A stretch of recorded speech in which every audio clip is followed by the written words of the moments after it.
सर्वाला जय शिवराय, जय भीम। तर भावांनो, तर बघा चालू घडामोडीवर आज काय किती वाईट परिस्थिती आहे। खोटं तेवढं चालतंय पण खरं तेवढं चालत नाही। बुद्धगया या ठिकाणी हजार वर्ष ज्या मनवाली लोक ब्राह्मण त्यांनी बुद्धाला झाकण्याचं काम केलं, बुद्ध संपवण्याचं काम केलं। परंतु झाडाला कितीही तोडा पण ते झाड कुठं ना कुठं मुळी राहते, त्याचे पारंबी फुटतेच। तसंच आहे, कितीही तुम्ही RSS वाले ब्राह्मण हे कितीही जरी हे केले तरी पण बाबासाहेब आंबेडकरांनी या देशाला संपल्याला धम्म 14 ऑक्टोबर 1956 साली दिला। तर बघा आजोग त्यांची सत्ता आली, त्यांचंच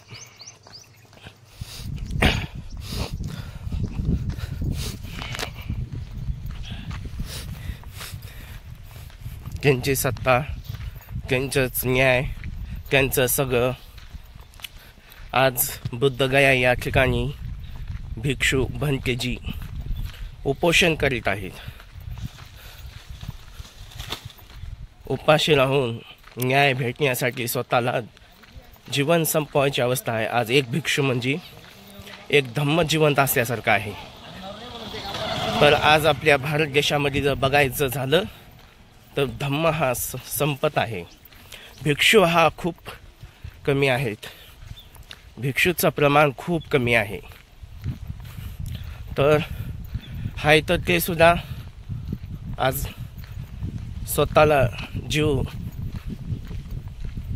स्वतःचा जीव जाण्याच्या परिस्थितीत आज त्या भिक्षूंचा आहे।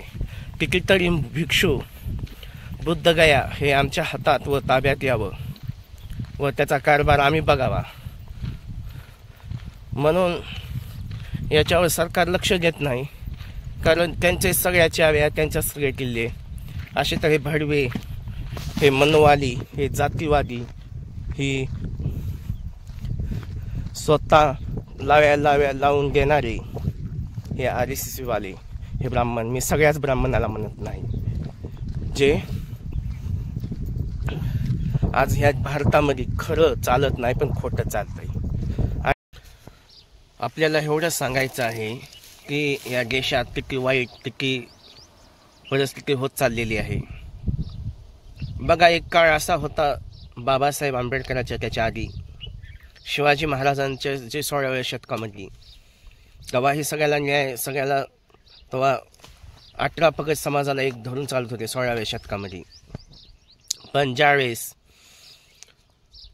संभाजी महाराज यांनी बुद्धभूषण हा ग्रंथ लिहिले आणि छत्रपती शिवाजी महाराज यांचं राज्य गेलं, तेव्हा संभाजी महाराज यांना मारलं गेलं। ज्यावेळेस संभाजी महाराज यांना मारलं गेलं, पुणे या वरुड या ठिकाणी, तर त्यावेळेस आपले शिंगणाथ महार, गोविंद महार त्यांनी, कारण त्यांना त्यांचे जे मारून टाकलं तर ते प्रेत सुद्धा उचलायचा अधिकार नव्हता, पण त्यांनी तेवढ्या अवस्थेमध्ये जाऊन त्यांचे प्रेत तुकडे तुकडे करून मारून टाकलं होतं। तर सगळं गोळा करून त्यांना अंतिम संस्कार घेण्यात आला आणि त्यांची समाधी बांधण्यात आली। तेव्हापासून हा आपल्याला गळ्यात मडकन पाटला झाडू आला, पण आपल्याला बोलण्याचा अधिकारही नव्हता। एखाद्या वेळेस काही बोलत असेल तर जीभ काढायचे, त्या ह्या बाबासाहेब आंबेडकरांच्या आधी जीभ बाहेर काढायचे, काही चांगलं पाहिजे तर डोळे हे करायचे, म्हणजे माणसात बसण्याचा अधिकार नव्हता। दगडाला देव मानत होते पण माणसाला नाही। ज्या बुद्धाने हजारो वर्ष माणसाला माणूस पण एक मार्ग दाखवला माणसाला, पण तो आज ह्या बुद्धाच्या जी आपली बुद्धगया पवित्र ठिकाण, ज्या ठिकाणी तथागत भगवान गौतम बुद्धाचं त्या ठिकाणी ज्ञान प्राप्ती झाली, ते पवित्र ठिकाण आज त्या बुद्धगयाला भारतात काय या जगातून एक इतिहासामध्ये नाव नोंद करण्यात आलेलं आहे आणि जगातून त्या मातीला, त्या बुद्धगया या ठिकाणी त्याला वंदन करायला व पाहण्यासाठी येतात. आणि तीच जागा, तीच बुद्ध विहार ते काबीज करतात आणि स्वतः पुजारी होऊन बसतात, स्वतःचा अधिकार स्वतः गाजवतात. पण हे भिक्षू आपले त्याच्यावर आवाज उठवत आहेत, उपोषण करत आहेत, स्वतःला पोटाला पीळ देऊन स्वतःचा जीव जात आहे, तरी पण त्याच्याकडं सरकाराचं लक्ष नाही.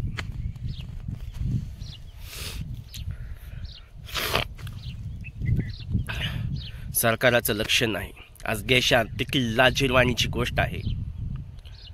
पण मला ह्या व्हिडिओच्या माध्यमातून सांगायचं आहे, आपण जर शांत राहिलो तर त्याचा फायदा नक्की घेणार आहेत. बाबासाहेबांनी सांगितलं, जर आपण शांत राहिलो, बाबासाहेबांना आपल्या तथागत भगवान गौतम बुद्धांनी माणुसकी जपण्यासाठी एका डोळ्यात शांतता दिली.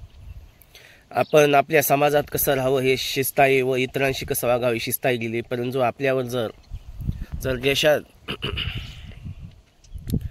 जर आपण शांत राहिलो, हा विचार जर केला, आम्ही लातूरचे, आपण शांत जर राहिलो तर जर आपल्यावर सत्याच्या बाजूनं जर आपण नाही आवाज उठवला, कुणी काही केलं, या देशात खोट्याला खरं आणि खऱ्याला खोटं जर ठरवत असेल तर गप्प बसून चालणार नाही. जो माणूस गुलामगिरी करत असेल की गुलामगिरी जो करतो तो गुन्हेगार ठरत नाही, तर जो शांत बसून ऐकतो तो गुन्हेगार ठरू शकतो. बाबासाहेबांना सांगितलं बघा, चंद्र सूर्य तारे जर माझं भविष्य जर घडवीत असतील तर या मनगटीचा आणि या ताकदीचा, या डोक्याचा आणि या मनगटीचा ताकद काय आहे. मग आजही अशीच अवस्था आहे. आज आपल्या ताकदीचा आणि या डोक्याचा काय उपयोग आहे. जिथं काय खरं बोला, खरं चला, यासाठी बाबासाहेबांना सांगितलं, शिक्षण, संघटित आणि संघर्ष हे मात्र संघ राहू द्या. भली आपल्यापाशी प्रॉपर्टी नसेल तर चालेल, पण आज या देशात काय काय परिस्थिती होत चाललेली आहे. दिवसेंदिवस कुठं खून झाला, कुठं बलात्कार झाला, कुठं ज्या महापुरुषांवर आज कुठं काय होत चाललंय. आज संविधानावर विटंबना व त्या प्रतीची छेड करत आहेत. किंवा आज बुद्धगया या ठिकाणी बघा सगळं हे करत आहेत. जर आपण शांत बसून, शांत म्हणण्यापेक्षा आपण या व्हिडिओच्या माध्यमातून बोललं पाहिजे व कुठंतरी सगळ्यांनी जागी झालं पाहिजे, हेच मला व्हिडिओच्या माध्यमातून सांगायचं आहे. मग किती जरी मोठा असू द्या, त्याच्या हातात सत्ता असू द्या, तो राजा असू द्या,